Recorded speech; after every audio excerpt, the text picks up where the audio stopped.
Hello, welcome to another edition of our class, Online Soilless Farming. Now, over the past few weeks, we've been able to talk about different aspects of soilless farming. We've talked about hydroponics, aeroponics, we've talked about aquaponics briefly. Before the end of the lecture series, we are going to take our time to discuss aquaponics in detail. I understand that most of the people that are, some of the people that are taking this class, you already have your aquaponic, you already have an aquaculture system where you rear your fishes and all of that, and you want to convert it from an aquaculture system to aquaponics so you can also produce vegetables. We will take time to discuss that in details. Today we will be starting off with nutrition in soilless system. Nutrition in soilless system. Nutrition. The nutrition aspect. How do we feed in soilless system? Now, remember we said in soilless system you have removed the soil component. Now, since we have already removed the soil component, it means that you have to physically, deliberately provide nutrients for your plants, because if you do not provide nutrients, there is nowhere the plant is going to get nutrients from. So it's important to know, one, what nutrients does my plant need?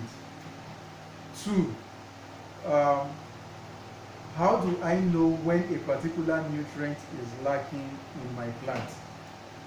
Three, where do you source for your nutrients, such that you don't have to pay billions or millions of naira to get nutrients to your plants. So in our discussion so far, we talked about, you remember, we discussed hydroponics. And other hydroponics, we said there are two main types. There are those that have substrate or a medium, and we have those that have no substrate. So essentially what that means is, for those ones that have substrate are those hydroponics that you are using things like cocoa coir, cocoa fiber, peat moss, vermiculite, and so on and so forth. So those hydroponics with substrate is either using things like cocoa coir, vermiculite, peat moss, your perlite, your charcoal, whatever it is you are using. These are those ones with substrate. Then those ones without substrate are those systems that the nutrient is in touch directly with the water. So that is where you have things like your floating system and your raft, your floating or raft system, as well as your deep water culture. So here we have things like the raft system,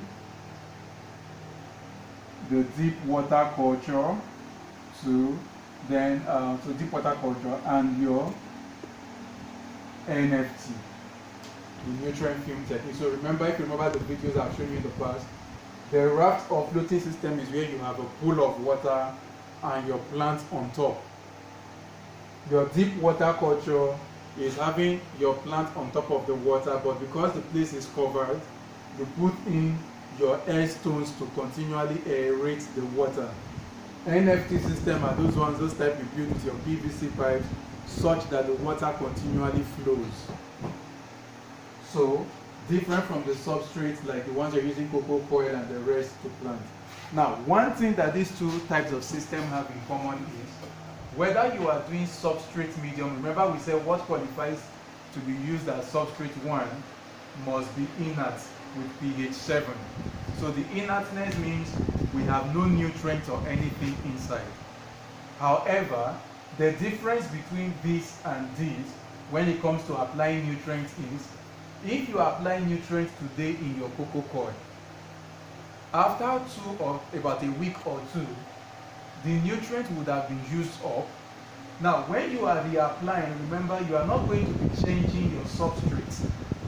So some of the unused nutrients will still be deposited. I hope that makes sense. Unlike if we are using no substrate, if you want to change nutrients in your raft system, you don't add nutrients to your already existing water. Instead, what you do is you throw away the water, which means it is easier to actually monitor the nutrients you are giving here.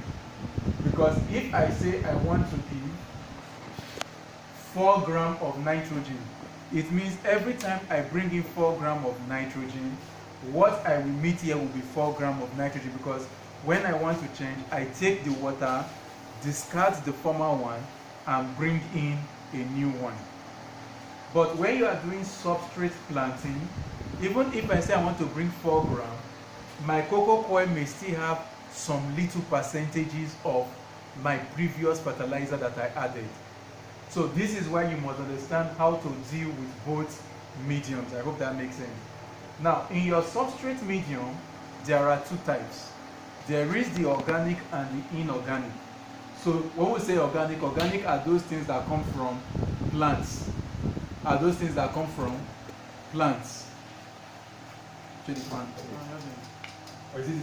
loud? I'm trying to say the fan will be reduced. So like I said earlier, we have 2 types of substrate medium. There are those ones that are organic and those that are inorganic. So the organic ones are those ones that you actually get from either your plant sources. So you have things like your cocoa coir, your peat moss, your cocoa fiber, and the rest. So things like vermiculite, perlite, those ones come from your inorganic sources. Now, why is it that it's important to know this? Now you realize that those ones that come from organic sources have the ability to retain water for a bit. So if they can retain water for a bit, it means there is a probability that they might also hold some nutrients back, which is why an example, charcoal, your charcoal. That was one of the reasons why we say charcoal is not one of the most effective ways to, it's not one of the best mediums to grow. Why? Charcoal on its own tries to compete with the plant to hold nutrients. So until the charcoal itself is super saturated before it is willing to release nutrients, or when the concentration of nutrient in the plant is lower than the concentration of nutrient in the charcoal, then it begins to flow. And that is dangerous because you realize all of these nutrients will not be released at the same pace for the plant when the plant eventually needs it. In addition, if you probably supply maybe your NPK at 5, 5, 10 as an example, 5:5:10, the charcoal may actually hold maybe 1:1:4. So which means what you're actually supplying at the end of the day is 4:4:6. And what you wanted to supply was 5, 5, 10, or basically potassium being times 2 of the other 2 elements, which the charcoal would interfere with. Now, having understood this, what are the sources or the types of nutrients that you can use? Basically, we have 2 types. You can either pick organic or inorganic nutrients. So for your organic nutrient, before that, remember we said whatever nutrient you are going to use in hydroponics, you want to ensure that it is soluble in water. Very important. Remember, plants cannot take in anything that is not soluble in water. For the root hairs of the plants to be able to absorb the nutrient, that nutrient must first and foremost be soluble in water. So when the nutrient is soluble, as the plant tries to take in water naturally, that is its normal form. As it tries to take in water normally, it will automatically take in the nutrient. I hope that makes sense. Okay, so your nutrients. As a start-up, if you are just starting, you really do not have to bother yourself too much about how we calculate the whole of the nutrients. So how do I mean? It means if you want to grow, let's say tomatoes. So let's do about the types of nutrients, so it has a methodology. So we say we have organic and inorganic. Then we'll discuss nutrients calculation. We'll come back and discuss nutrient calculation. So we say your nutrients can either be organic or inorganic. Your organic nutrients are those ones you get from animal or plant source, but they must always be soluble in water. So for the organic source, an easier way would be to make either a herbal or compost tea. So what we mean by herbal tea is get different plants, get your different herbs, soak them in water for about 14 days, 14 to 21 days, have them soaked in water. Now the water you get from this place, you can use it directly as a nutrient, directly. But this is usually the issue with, the same thing if you want to do compost, get excreta of cow, chicken, whichever animal you like, soak it, take out the supernat and the water, you can also use the water. But the issue with this kind of nutrient is, except you have access to test or analytical kits to actually test the concentration of the individual nutrients in your herbal tea or compost tea, you might not be able to ascertain what you are giving to your plants. How do I mean? So you get your herbal tea. What if you live in Yoruba, they call agbo, that agbo that you drink. So if you get your herbal tea, there is no way to ascertain by looking at it the concentration of nitrogen, phosphorus, or potassium in the nutrient. There is no way to confirm the level of calcium, magnesium, and other microelements like manganese and the rest of them. So this might not be your best option for a commercial farmer. For a small scale farmer, yes, you can explore this to ensure that what you are doing is organic. Another option for organic, if you want to grow strictly vegetables, leafy vegetables, is to get the waste, that's the water from your fish ponds. So if you get water from fish ponds and all of that, yes, you have enough urea inside the waste that can grow vegetable from seed to harvest.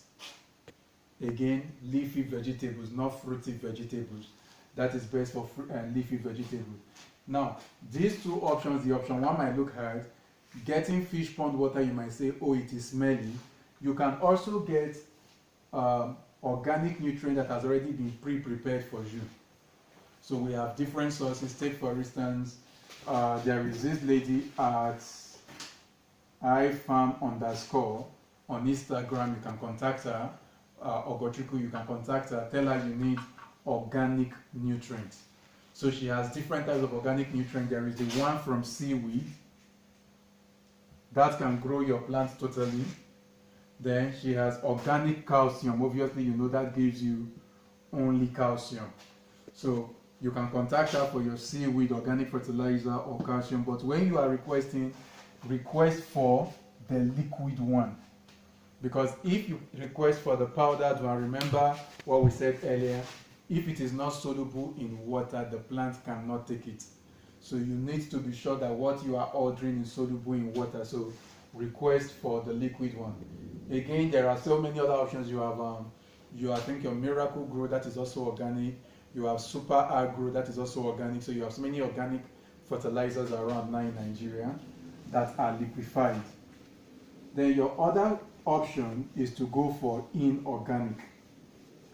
Now, if you decide to get the inorganic fertilizer, there are different forms in which they come. So there is one, so we have three main forms. We have an example is, we have number one type, the single mix. So the single mix is a single fertilizer that it contains everything that you need. So once you apply it, you don't need to start thinking of applying any supplement and all. Why this is very easy to use, especially for commercial, non-commercial farmers, especially for new farm people that are trying to come into hydroponics, the disadvantage is if the plant decides to take one of the elements more. Take for instance, you are growing vegetables. As your vegetables are in, let's say you want to grow tomatoes, for example, a perfect one, tomatoes. Now your tomatoes has two stages. There is a vegetative stage where it is just growing leaves and all, and the fruiting stage. So if you are using a single mix, you will realize it is possible that your single mix favors more of the vegetative growth than the fruiting growth.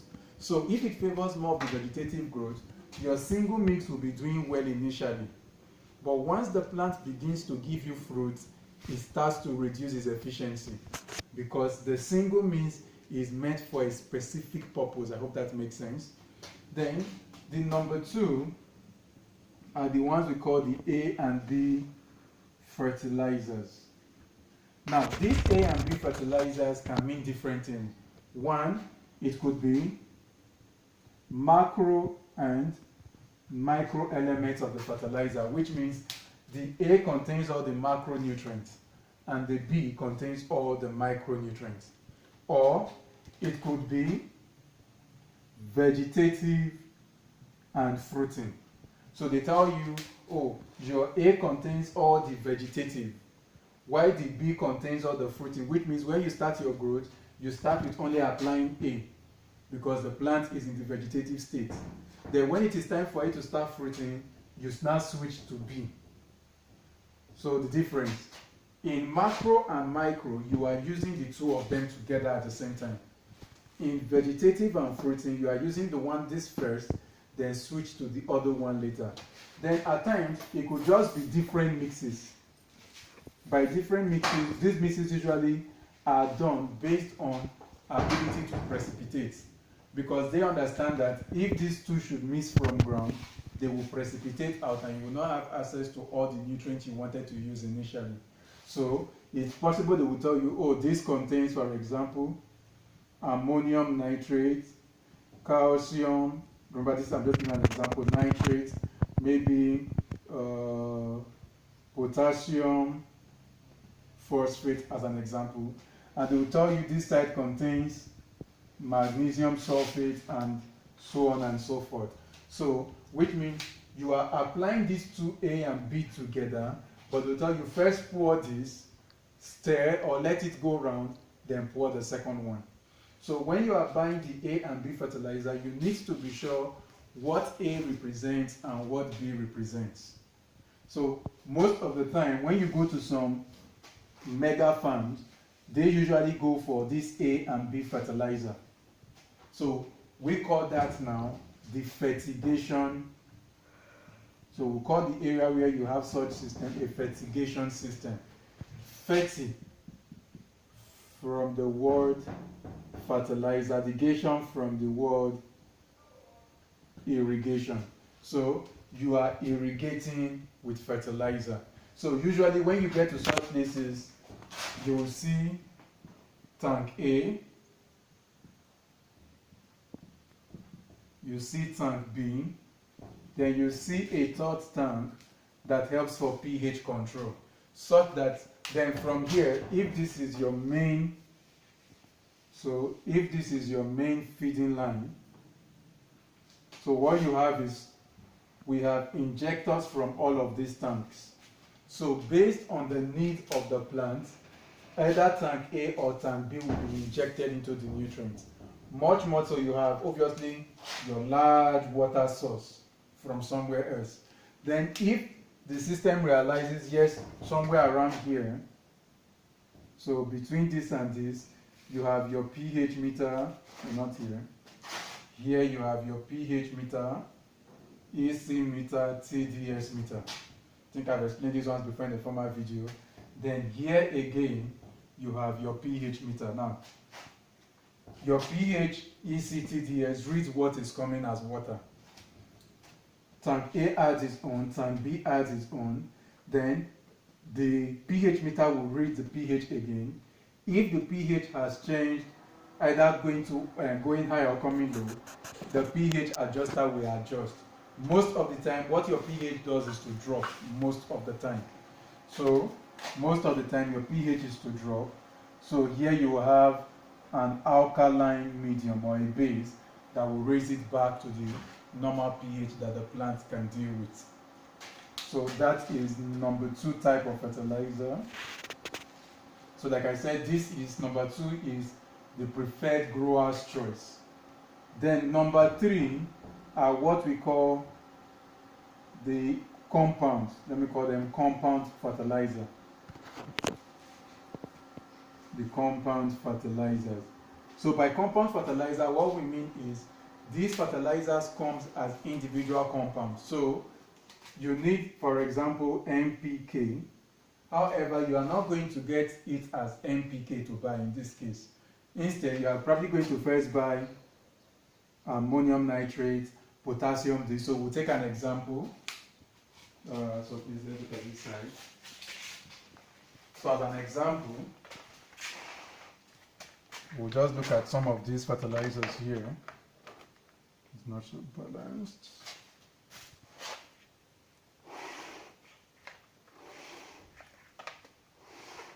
Okay. So here you have triple superphosphate, for example. So these ones are the single compound mix that you have to pick from. This is potassium sulfate. This is ammonium nitrates, ammonium nitrates. Here you have magnesium sulfate and so many other different fertilizers. Here you have potassium sulfate. So these ones are the ones we call single mix, which means the person managing the farm has to, on their own, decide how much of each compound do I need to give me the equilibrium of what I need. So you realize this number 3, most farmers don't prefer it because it is cumbersome. I mean, this one you just take 2 things and measure. This you take a single one and measure. The advantage of this over the rest is you can actually on your own play with different nutrients to find out what works best for you, for the crop you are growing, and all of that. Then this is also preferred obviously by researchers who are trying to do something on nutrients. Okay, so now that we understand this, how do we calculate nutrients? Based on if you are doing the third one, I'll just give a small example. Like I said, as new growers, focus on buying what has already been pre-mixed, either the A and B version, which is the best, or the one that contains everything. However, for those that say, okay, we want to know how are these things calculated. So let's take, for example, I want to do my NPK, and what I want is ratio 5, 5, and 10. Just an example. Now from here, where we went earlier, we had ammonium nitrates. If you didn't study chemistry, feel free to skip through all these areas in the video. Don't worry, you will be confused too much.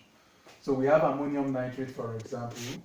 So if I want to calculate ammonium nitrate, the molar mass for nitrogen is 14, hydrogen is 1, this is nitrogen, oxygen is 16.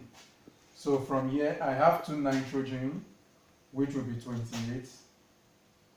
Hydrogen, sorry, this is nitrogen N. Hydrogen, I have 4. Oxygen, I have 3 times 16. I should get 4 times 6. 4 times 6 is 24, no, sorry, 3. 3 times this 3. Oxygen, I have 3. 3 times 6, 18, so that should be 48. So for those that don't understand, take that again. For molar mass, there is this thing they call a periodic table. So for those of you that study science, I'm guessing you are wondering, whoa, I will say I have to go and learn my periodic table. Not really if you can decide to just go for the already pre-mixed. So from your periodic table, we know nitrogen is 14, hydrogen is 1, oxygen is 16. Now we have 2 nitrogen N here, so that makes it 28. We have hydrogen to be 1. 1 times 4 is 4. Oxygen is 16 times 3, 48. So if we want to know the molecular mass of this thing, we add up everything together. 8 plus 8 is 16 plus 4, 20. 4 plus 2 is 6, 80. Now this is the molar mass. So what we are saying is, if, for example, I take 1 gram, or let's use a figure that is easier to work with. If I take 10 grams of ammonium nitrate, in every 10 grams of ammonium nitrate, I am going to have 28 over 80 times 10 over 1. So 28 divided by 8. 28 divided by 8. 4. So, which means in every 10 gram of ammonium, in every 10 gram of ammonium that I carry, I am having, that will be 3 point something. So I'm having about 3 point something of nitrogen.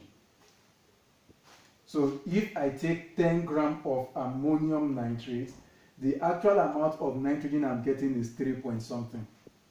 Now, if I take 20 gram, I am getting 6 point something. So let's take, for example, I decide I will measure 20 gram of ammonium nitrate. Now, when I go to my phosphate, let's say what I want to measure is the compound I bought, the common compound. I'm not going to just say phosphate to buy. Okay, no, phosphate you can get as triple superphosphate. So my triple superphosphate, I cannot remember the molar mass of phosphate, but in my calculation, I must ensure that my phosphate is, this was, let's say I can remember, maybe 3.3 gram, and times 2, which is 20 gram, gives me 6.6 gram. So I must ensure that my phosphate that I am measuring is 6.6 gram, not 20 gram. Let me explain that this way so it will make sense. Let me use another compound with phosphate. Remember when we did our measurement, the amount of nitrogen inside this was about 6.6 gram. So let's say I want to measure calcium phosphate. So calcium phosphate, we know molar mass calcium is 40. I can't remember what phosphate is. Oxygen is 16 times 4. That should be 64 times 6, 52. I think 52. Now, whatever it is you measure for your phosphate, I don't have my periodic table here to still let me spy. But if you calculate for your phosphate, you want to know how many grams of phosphate is actually in this compound. Once you get how many grams of phosphate is in this compound, you want to ensure that at the end of the day, you are only getting 6.6 grams of phosphate. I hope that makes sense. Such that when it is time to do your potassium, potassium says 10. What that means is 1:1:2. So if this is 6.6 for phosphate, 6.6 for nitrogen in ammonium nitrate, then my potassium, which is 10, will be 6.6 times 2, 12. 2 times 6, 12, 13.2. So my potassium must be 13.2 gram of the whole solution. So I know some people are saying that this is looking a little bit complex. So that is why people don't usually prefer the third option. For the option 1 and the option 2, you don't need to do all these calculations. Only in option 3 you are doing the calculations. Now, how do you apply to your plants? Very simple. Whichever plant you want to grow, let's take for instance, you want to grow celery, or lettuce, or tomatoes. You can simply go online, go on Google anywhere, you will see how much nutrients each of these plants needs. Whatever nutrient you buy, they would also tell you, oh, mix 1 gram of this inside 1 liter. So if what you have is a 10-liter bucket, it means you are going to bring in 10 grams of what you bought. So once you take your fertilizer for a particular plant, they will tell you how to mix it, how much water you need for a particular grammage of whatever it is you want to do. So that is not an issue. Then another thing again you also need to remember is before you start, check the pH of the water you want to use. Remember we said we want a pH that is between 6.5 and 7, preferably. Check the pH of the water you want to use before you start mixing your fertilizer. When you are mixing fertilizer, ensure they dissolve properly. Do not forget, if you are doing A and B fertilizers for any reason, ensure that your A totally dissolves before you bring in your B. If not, if your A and B should come in together, they can precipitate. By that we mean they can form particles and block each other out. I hope that makes sense. So we'll take an example using a real-life system to demonstrate. So if you look to your right, this is a fertigation system. This is a fertigation system. If you look here, here you have your water distiller. So the water distiller is to distill water because your distilled water is what is best for you to calibrate your pH. However, if you do not have that, don't worry, it's not a crime. So here they make the distilled water. Then once the water is distilled, they keep it inside this container as distilled water. That's small letter D with the H2O, distilled water. So the distilled water is used first and foremost for the pH machine to calibrate it. So I think the calibration liquids have been kept. So you calibrate. After calibrating, you get your water from your nutrient or reservoir to test. So in this case, for a commercial grower, what they have here is, of course, you have your pumping machine. Because this is Nigeria, you know in Nigeria we do not have constant light. For those of you not in Nigeria, you probably have no idea. Those of you in the US and the UK that are registered, you probably think we are speaking German, but don't worry. There is a part of the world where light is not constant and they don't send us email before they take light. Now, what we have here is a pressure tank. So the pressure tank can actually hold water and pump water for a period of time. So essentially how the pressure tank works is, in the lower part there is pressure pushed down with a diaphragm. Then in the upper part we bring in water. So to this side there is a timer. So here you have your timer. So at the specific time that the plant requires nutrients, the timer will automatically trigger and the nutrient goes from here to the plant. The excess water comes back to the tank in the ground. Remember we said this was buried because we want to mimic the temperature of the soil. So the water comes back here. Once this system becomes empty, once the pressure tank becomes empty, it will automatically trigger the pumping machine. So if you look at this place, there is a pressure gauge. There is a pressure gauge. The pressure gauge here is connected to another pressure gauge here. And you can show the pressure gauge. There's another pressure gauge here. So once this pressure drops, so there you can see the pressure there has dropped, while the pressure here is high, telling you there is still enough water. So once this pressure here drops to 0, it will automatically trigger the pumping machine to refill this. So here they have all the nutrients. And before the nutrient goes out for supply, there is a filter pump in between to filter the nutrients to ensure that your sprinklers on the inside do not get blocked. Then the fertilizers that they use are stored inside here. So you can see all the different fertilizers so that they don't have to go to their reservoir regularly. So you have all the fertilizers. So you can see they are doing the single mix, where we had to do calculation to determine how much do I need for each. So very important. So you have all of that in here. And of course, like I told us, when you are growing in a greenhouse, it is important to also monitor the temperature. So in here, I don't know if you can see this, we have the temperature monitor. So this is inside the greenhouse, which is written outdoor. It's saying it is 37 degrees centigrade, which is high at this point. Today is Thursday, the time is 4:56. And here it is telling us the humidity level of that place, which is good, that is okay.